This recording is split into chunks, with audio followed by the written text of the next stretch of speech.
Our twins were about 2.5 years old, and we thought, hey, in vitro worked the first time, let's try it again. We want more kids, let's try it. Ended up doing 4 more in vitros, and none of them worked.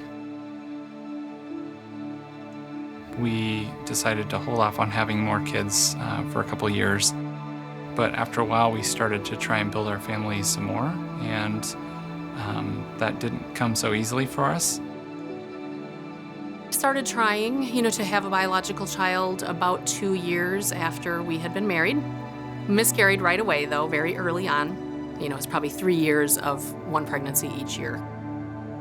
I obviously don't remember, my birth or anything, but I do remember being brought up by some amazing parents here in Oregon, and they had learned about us through adoption in the 70s, and they adopted 2 twin girls, so my sister and I, and then they also adopted my brother, who's about 2 years older than me, not biological brother, but another Korean adoptee, so. When our youngest at the time was about 2 years old, we wanted to look at having a 3rd child. At that point in our life, we were able to, although still, have some sacrifices and really be dedicated in choosing to put our finances towards adoption, we were able to do that. We were able to make that choice. Looked up every adoption agency I could find, and I thought, we're just gonna adopt. We can do this, we'll just adopt. I think I said to her, what if we adopt? And she's like, really? And I said, yeah, why not?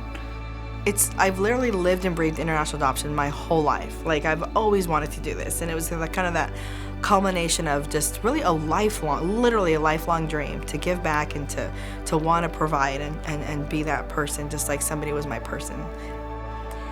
Driving home from the beach one day, I can tell you exactly where I was on the road when the phone rang.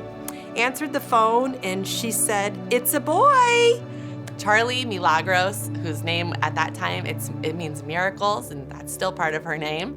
But little Milagros, we were placed with her, and it was an official match.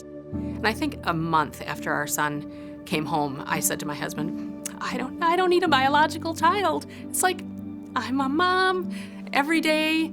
This is our kid, and we never tried again to have a biological child. And I have never regretted it.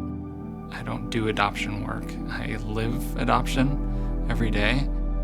I really feel like I can be an advocate, for adult adoptees, for all adoptive kids, and just really relate very, very easily with the parent on the other line of that email or the phone, because I know exactly what that feels like. I feel like I have a unique insight into families' emotional part of the journey because I've been on it. I know this is hard because I've walked that road.